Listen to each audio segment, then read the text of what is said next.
Hey everybody, Joe from the DM Toolbox here. I wanted to bring to you today an update on my progress with my Foundry conversion of Rise of the Drow for AAW games.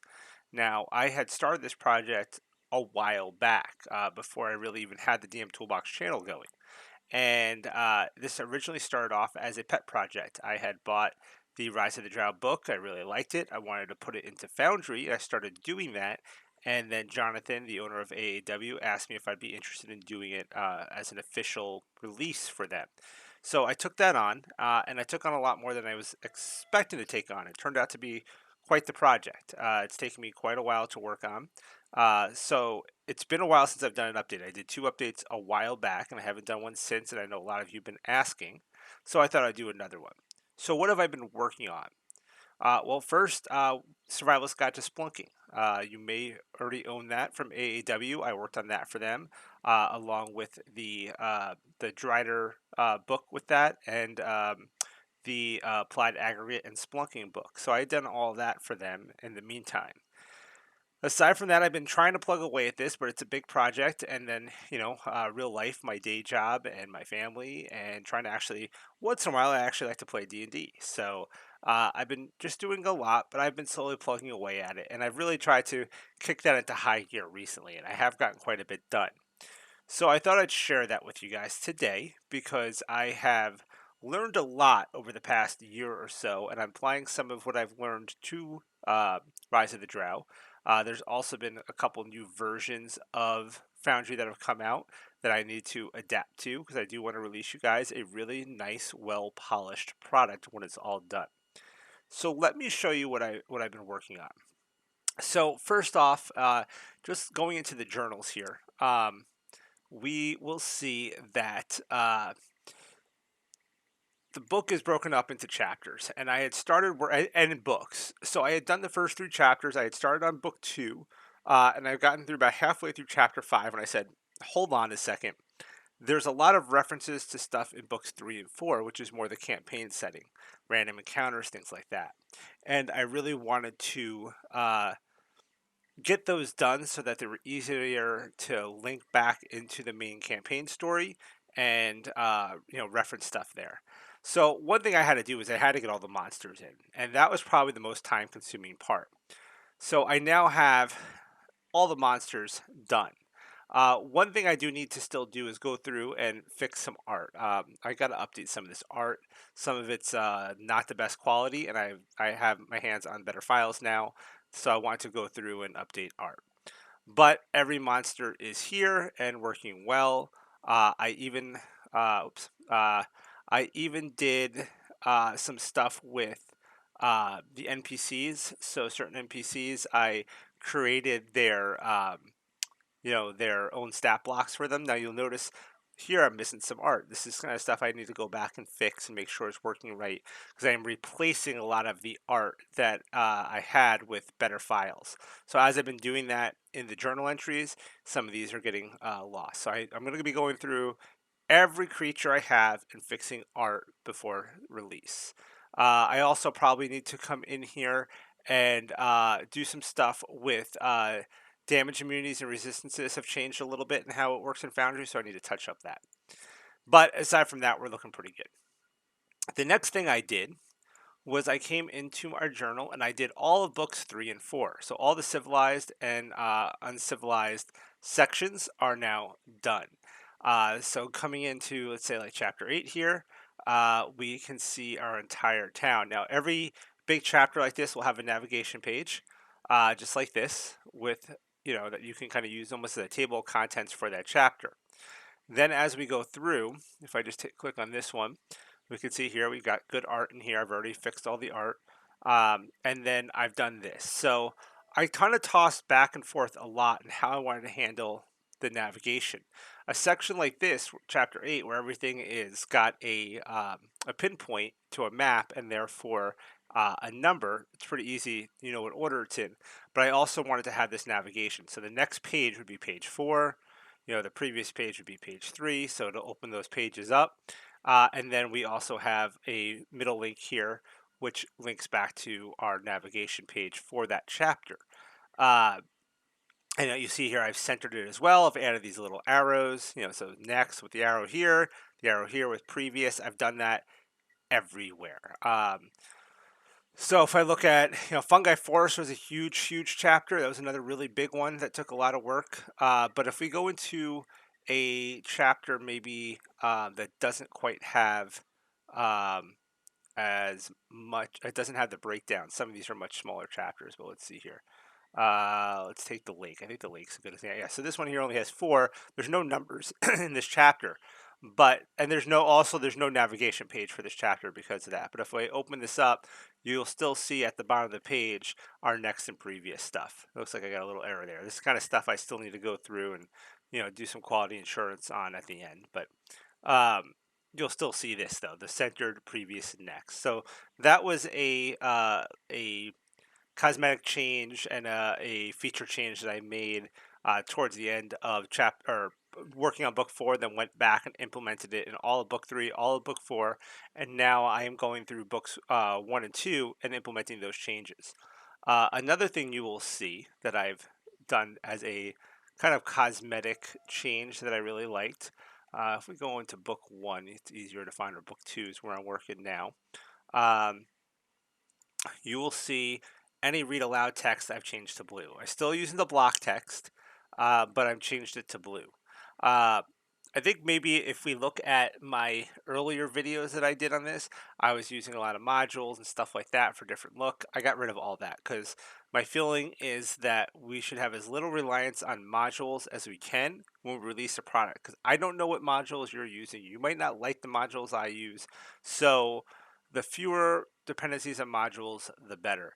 And as of right now, Rise of the Drow has no module dependencies at all. So that's really, really nice. But yeah, so you'll see here, this is just a little bit of HTML code to change the color. So I've got a standardized color that I use for all read aloud text, which is really nice. And again, you're seeing here my same thing here, although this one here, one thing I need to change is I put a horizontal bar like that. So this is what you should see on all the pages. So once I'm done going through, right now I'm going through chapter 2, going through all of those encounters out in the forest. And you'll see, for instance, right now, the one I was actually working on that's not done is I was working on the Dark Creeper ambush. So if we go here, you'll see from my old work that the Dark Creepers here are not working anymore. I've changed the monster, I deleted the old monster, whatever it is. So I need to delete those and bring in a new Dark Creeper. So I'll be doing that. So I'll be dropping these guys on the map.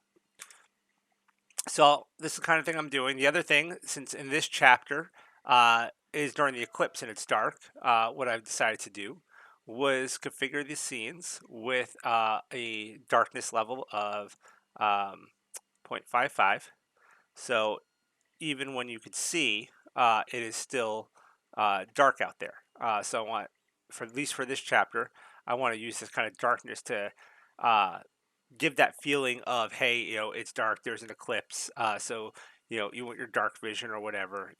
I want everything to feel kind of muted and darker. So I think that's working out really nice. So that's where I'm at right now, is working through cleaning up chapter 2. I will still have to clean up chapters 3 and 4, and what I started at 5. 5 wasn't completely done. I'll finish out chapters 5, do chapter 6 and 7, go back through everything, do any of the touch up. I gotta do the monster art, like I said. Make sure the damage, vulnerabilities, and resistances are all correct now under the new version of Foundry. But all the art's good. Go through everything, do a quick QA check, make sure I don't have any broken links, or you saw that little curly bracket in that one, stuff like that. I gotta go through and make sure it's all good, and then it should be done. Then we should be ready for release. So I was really hoping to have this done by end of 2021. Don't know. It's going to be tough, holidays and all that. But I am working my best to get it done to you guys as quick as I can. But that is where, as of today, which is December 13th, we stand on Rise of the Drow conversion into Foundry. So it is getting really close to done. All of book 3 is done. All of book 4 is done. Technically, all of book 1 is done, though I need some cleanup, and book 2 is about halfway there. So really, really getting close, guys. I don't think it'll take too much longer. Doing the maps and stuff does take a little time when I have new maps I have to do and do dynamic lighting and things like that. But it's coming along. One thing I will show you, since I don't think I showed it in the previous one, but I might have. Let's go to my scenes, and we'll go to, I think it's no, chapter 9 or 10. I think it's chapter 10. Yeah, we'll do this one. So here's or let me look. There's Holith. No, maybe it's 9, 8. Well, it doesn't matter. Any of these will work. So when I have a big city map, and I want to only show what the party has explored thus far, what I can do, and what I've done, and Embla is a cool map because it has some neat stuff. We have a party token. So here's the map of Embla, right? And what I always do, this looks like the GM map, but the GM map is actually overlaid on top of the player map, so only the GM sees this stuff. The pins and all that, and the pins are all on here, by the way. So all this stuff is linked back to the proper journal notes. But what we can do is we have here a player token. That can go on the map. Let's close all this. So here's our party token. Oh, it's actually already on the map. And what the players will see is just the areas they explore. So as they move around the city, it will reveal just the areas they're exploring. Now I put a little light and color effect on these big things because they're hanging above the city and everybody can see them and they're lit. But as far as exploring the city goes, I've set it up like this. Same thing with like the fungi forest and other larger locations. You can do this so that if you want the party to only be able to see where they've explored, they can do that. So this is kind of a neat little setup I've done there. But yeah, that's it, guys. That's where we stand on Rise of the Drow. I will work as hard as I can to get it done to you as quickly as possible. But it's a lot of work, and I do have a day job, and I do have family and other stuff going on. But I am really, really working hard to get it done as quickly as I can. So there you go. If you guys want, I do have the DM Toolbox channel where I do a lot of cool reviews on products and, bring tools and stuff like that to help you out. I have done some Foundry videos. I plan on doing more Foundry videos in the future as well because they seem pretty popular. So subscribe to my channel if you like, give the video a thumbs up. This isn't really what I call an official DM Toolbox video today, but it's more an update for those of you who are interested. But please subscribe to the channel. I'm getting close to 500 subscribers, and when I do, I plan on doing a giveaway of a monster book that I have, 5th edition Foes from Frog God Games. So, and I should be doing a review coming up for AAW's Underworld Races and Classes book. So stay tuned for that as well. All right, that's it for now, guys, and until next time, roll those dice.